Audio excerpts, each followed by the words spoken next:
in my time of study, I guess this was kind of difficult, so to speak, for me to even think to speak about, because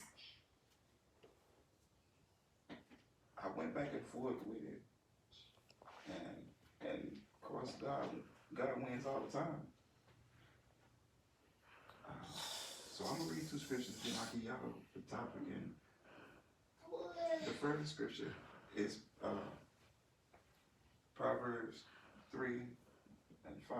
I'm reading out the Message Bible, and it says, "Trust God from the bottom of your heart.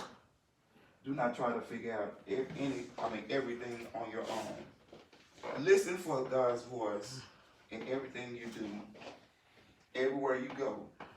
He is the one who will keep you on track.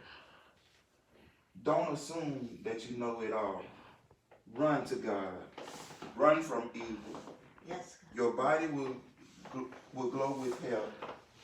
Your very bones will vibrate with life. Honor God with everything you own. Give him the first and the best. Yes. Your barns will burst. Your wine vats will brim over. But don't, dear friend, resent God's discipline. Don't sulk under his loving correction. It's the child he loves that God corrects. And a father delights in behind all this." Then my second verse is Matthew 17 and 20. I'm reading 19, but 20 is where I want to rest.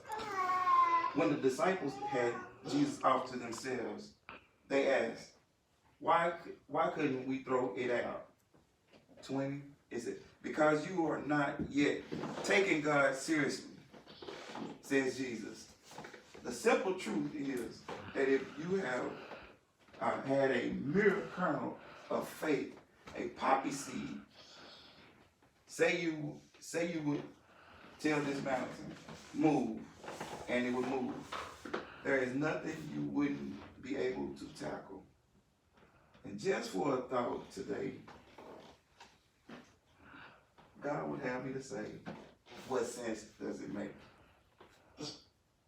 And I went back and forth with this a lot, because what he was asking, what sense does it make for us to have faith in God? And I was like, God, why would you ask that question? He said, because nowadays we live in this world where everything is do it yourself. I can do it on my own. I'm independent. I make my own. I do my own. So what sense would it make for us to have faith in God with a system like this? And I was puzzled, because I was like,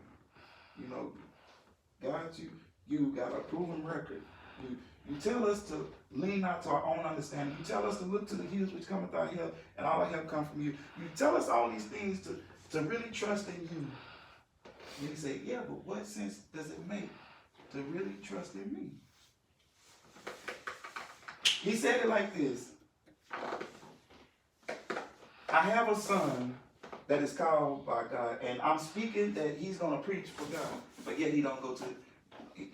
Sense says he don't even go to church. Faith says he's going to preach for God. I said, okay. He said, when I'm asking the question, what sense does it? When I ask the question about the sense versus faith, he says most of the time people don't use their faith. They go on what makes sense to them. And that's what he said. What sense does it make to not trust God is the real question. But he said, but the world system says, what sense does it make to trust God? Because we know that he was showing me like this. He said, if you have a job where you can't really pay all your bills anyway, what sense does it make to pack up your things and go buy a house. I wrestled with that. I really wrestled with that because it says, now faith is the substance of things hoped for, the evidence of things not seen. But it doesn't say anything about I have to make sense of it. And I could be wrong. And I'm quoting one of my pastors. I'm my pastor, from my old pastor, my former pastor. And if I make a mistake of what he said or what he said when he used to say it, I will come back and repent. But he said, if it makes sense, then it's not faith. He said, faith doesn't make sense. And I as I began to pray and study and really think about this, God was showing me that I don't have to make sense of it. I have to have faith. I have to have trust. I have to believe in him. Faith says, I'm at my wit's end. But I know God is going to bring me out of this. Because he's brought me out of so much other things. And sense says, just make things happen for yourself. You got a job. You got a house. You got this. You got that. Sense says, you got the tangible things. You can see it. Don't worry about what you can't see. Faith says, I don't have to see it to know that it's going to happen. So I went back and forth with it, and it was like a battle within me, and it was like, if God was saying like this, do you trust me? I was like, yeah, God, I trust you. He said, no. Do you trust me? I said, yes, God, I trust you. He said, do you trust me with your secrets? I was like, yeah, God. He said, I'm the one that you can tell your secrets to and no one will ever know about it.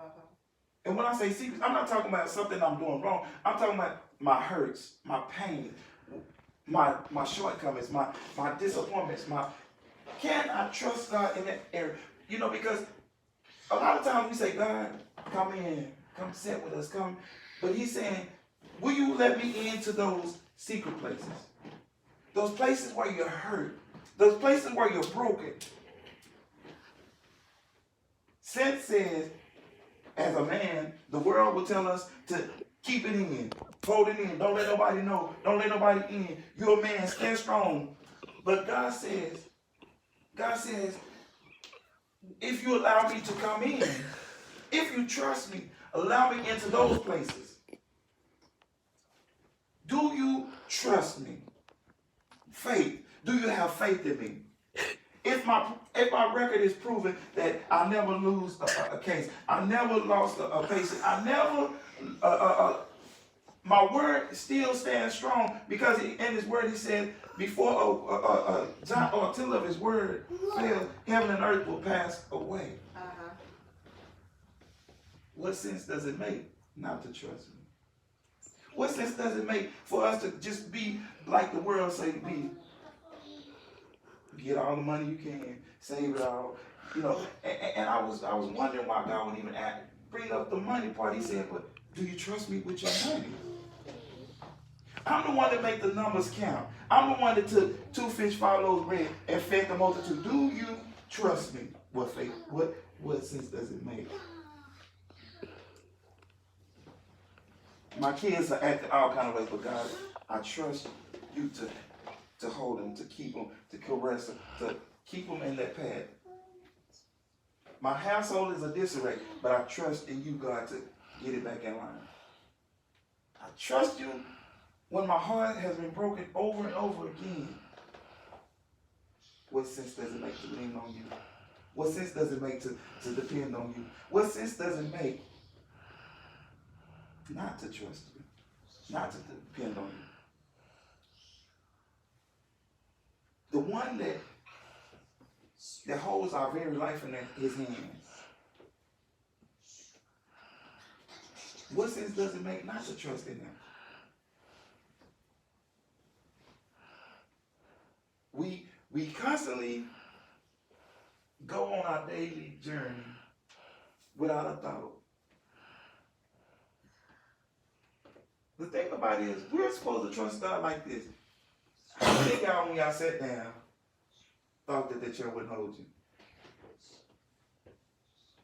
Not one person. Or let me give y'all a little better scenario. How many times when you go up under a bridge in a car, you think that bridge might not hold? We don't give it a thought. In the same manner, why not trust God like that? Without a thought, without even a concern that he will not uphold us. His word will not sustain us. His blood will not cover us. He will not keep us. We have more faith in the world system than we have in God. And you say, no, that's not true. But it's true in the sense that a lot of times we don't even think about our car won't crank. Our chair won't hold us. We won't flip a light switch on and it won't come on. We don't give it a second thought. But when God says move, we have a second thought or opinion. We hold back in things. But he said, but the thing about it is God saying, have the smallest inkling of faith. A poppy seed, a mustard seed, the smallest seed that you can imagine. He said, if you have that much faith, you can move mountains. Why not have the same kind of faith that if I turn this light switch on, the light is going to come on? Without even thinking about the light bulb might be blown. I don't even give it a thought like that. But why can't we trust God like that? God says, without money coming by, have faith. Even my brother-in-law told us, he said, you don't need money, you need faith. In this move of God, and like I said, God's going to do some things quickly, but do you believe? Do you have the faith? Do you have the, even, it tells us to have faith like a child. Our children, when they come to us, when they ask the question, they ask us for something, they don't think that mom and dad don't have it. I need shoes. They don't think mom don't have money, daddy don't have the money. I need clothes. They don't think mom and dad don't have it. I want something to eat. They don't think that mom or dad don't have it. Why don't we have that same kind of faith with God? And it doesn't make sense to say, I want a brand new house, but I can't afford my rent. Jesus. But faith says, go get the new house. We always, as people, we try to rationalize, we try to make it make sense, we try to put it in a box, we try to have our little categories, we try to have our order of doing things, but God says, he's doing away with our order. He's doing away with our sense, and so to speak. He's saying, trust me when you can't trace me. Meaning that even if I don't see you in the natural, I still trust you. We talked about that a couple Sundays ago when Daniel saw it in the spiritual realm. Even though they never saw it in the earthly realm yet, he still had to have the faith that it would be manifested.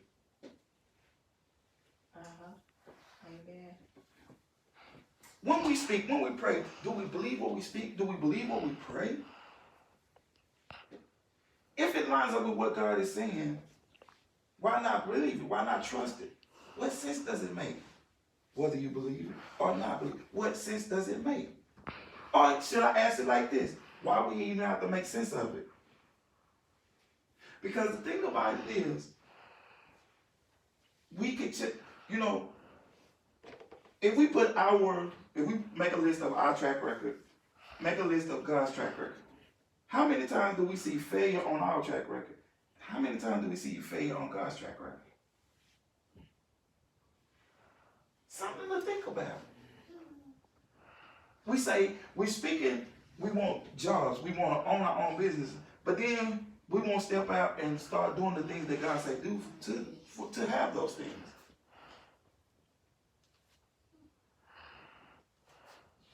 God tells us to lean not to our own understanding.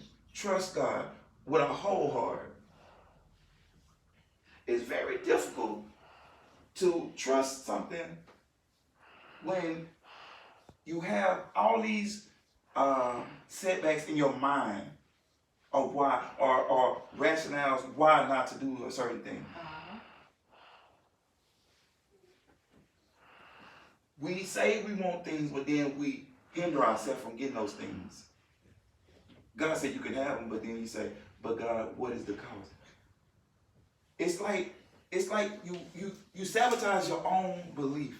You sabotage your own thinking. You sabotage your own wealth. You sabotage your own progress.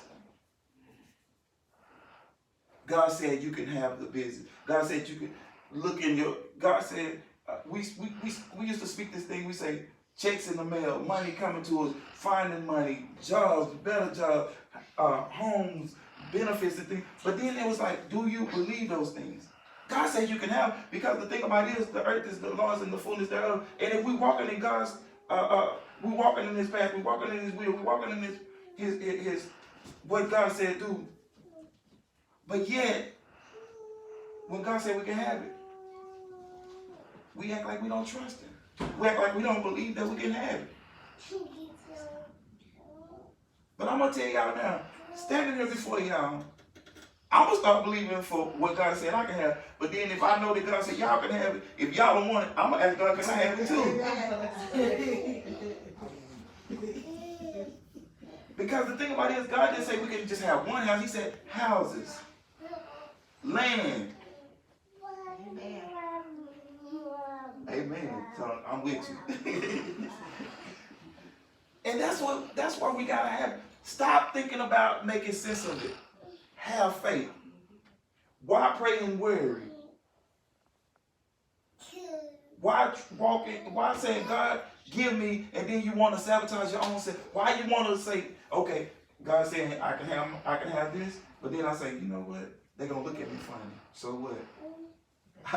In this season, God said this our winning season, and it wasn't a coincidence that the main two things that the praise and worship was saying was victory. Yes. We're walking in victory. Yes. Because He know our name, we have victory. Yes. Thank you, Jesus. So therefore, people of God, we don't have to make sense. Faith doesn't have to make sense. We got to step out. We got to be the first partaker. Why? Because the world is looking. The world is looking.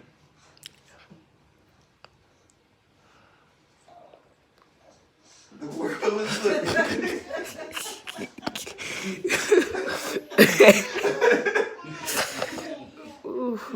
The world is looking.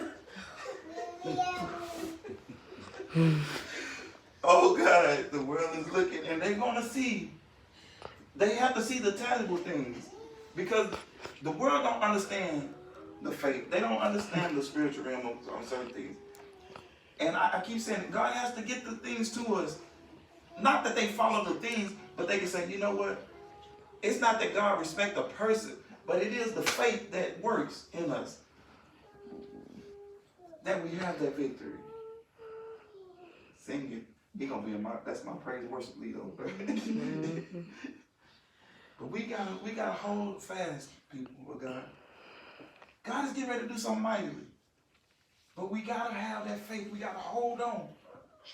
And some of the things, even this week, start writing some things down, because God wants us to start stepping out on some things. Yes. Yes. Thank you, Jesus. Amen. So we just bless God today. He was really asking, said, what sense does it make? The world say, what sense does it make to trust God? But then God would say, what sense does it make not to trust me? He's never left us. He's never forsaken us. He's never lost us. His promises are yes and amen. He's shown himself strong for us over and over and over again. No matter what we've gone through, no matter what we face, God has been consistent. Amen? Amen. And we just bless God for that. We just trust God for it. And I just bless Him on today. I'm excited about what God's going to do in our lives. Yes. Thank you, Jesus. Daily, I'm